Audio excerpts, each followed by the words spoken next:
Christophe Terrien de chez Terrien. Écoute, on a encore une fois notre charmante Ghislaine. Ghislaine est vraiment, vraiment productive au niveau des questions. Et là, une question pour... et c'est le fun de la façon qu'elle qualifie son travail. Pour les entrepreneurs, avec un E, entrepreneurs au féminin, innovants et innovantes, quels sont les revenus imposables pour les gens qui sont des influenceurs ou des Twitchers, des YouTubers, tout ça? Je pense que c'est une bonne question parce qu'il y a beaucoup de beaux-frères là-dedans qui s'en mêlent, puis des fois, ils n'ont pas toujours la bonne information. Oui, on en avait parlé un peu dans les dernières semaines, là, quand j'étais venu pour répondre aux questions. On a trouvé la documentation sur le site de Revenu Canada qui parle justement de tout ce qui est nouvelle industrie, économie de partage, comme Airbnb, Uber, mais surtout aussi pour tout ce qui est revenu gagné par des influenceurs. On va trouver ça parce qu'il y a beaucoup d'informations. Économie de partage, covoiturage, les obligations. Exactement. Là, on va arriver résident du Québec, on continue. Influenceurs sur les médias sociaux. Ça, c'est nous autres, ça. Exactement. Il parle même de Twitch dessus. Donc, c'est un document qui est super parce que ça vient dire noir sur blanc quel genre de revenus est-ce qu'on doit s'imposer puis quel genre de dépenses sont admissibles. Donc, comme tu peux voir un peu là à l'écran, si tu fais de base, tous les revenus que tu gagnes dans ton entreprise sont imposables. Donc, les abonnements, les publicités, les commandites. Absolument. Fait que si toi, tu gagnes ton revenu en étant sur Twitch, c'est clair que l'argent que tu reçois, mais ils viennent mentionner que c'est pas nécessairement monétaire. Okay. Donc, tu sais, des fois, ça peut être des bits, ça peut être des applications gratuites, ça peut être un T-shirt que tu gagnes.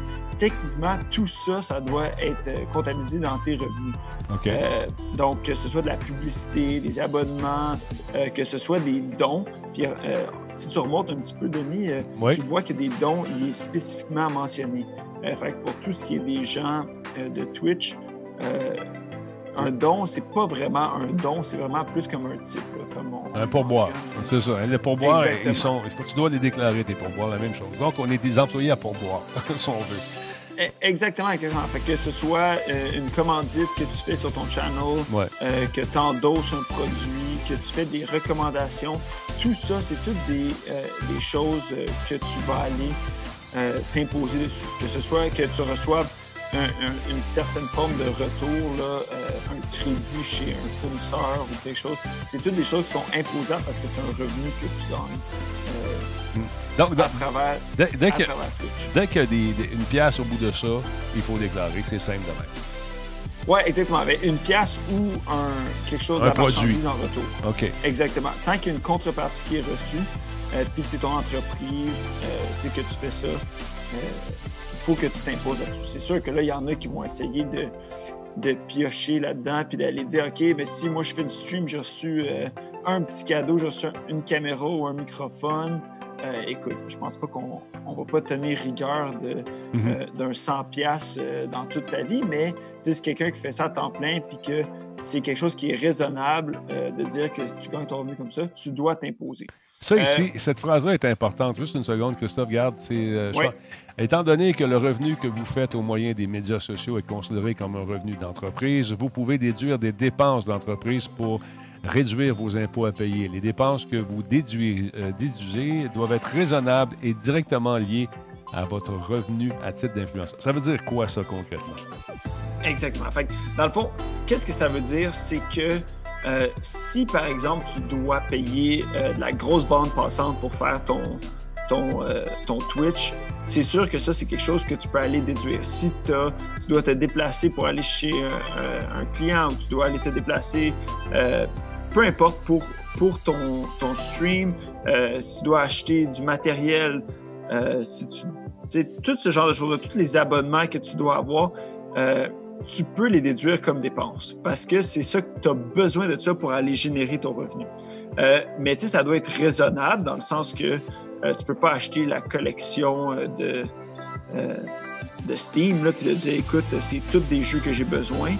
Faut que ce soit raisonnable quand même.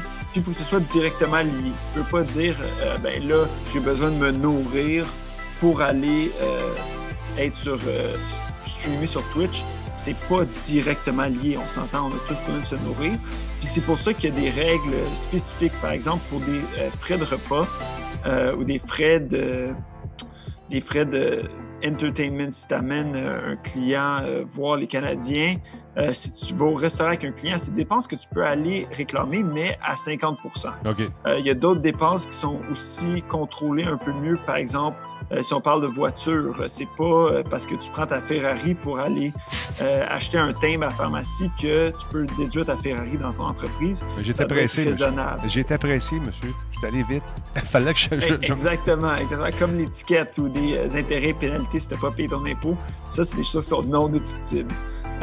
Mais ça, on va parler un peu plus en profondeur dans une autre chronique des dépenses parce que c'est vraiment spécifique.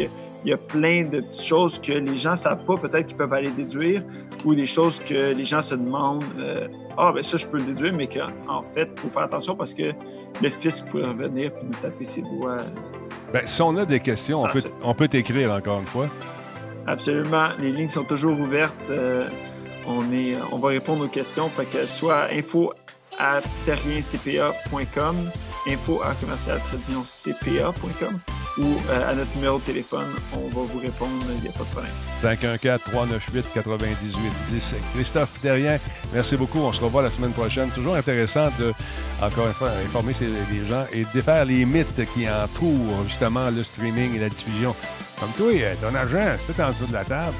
Mais non. Puis ce qui est le fun avec quand tu travailles comme ça de façon publique, c'est qu'ils ont juste à regarder les streams puis exactement prendre un petit crayon puis une calculatrice. Ah, il y a eu tant de dons. Ils font une approximation puis ils peuvent savoir à peu près combien tu fais par année. Fait que c'est simple de même. Fait que niaisez pas avec ça. Merci beaucoup, Christophe, et salutations à ton père. Ça me fait plaisir. Passez une belle soirée. Salut.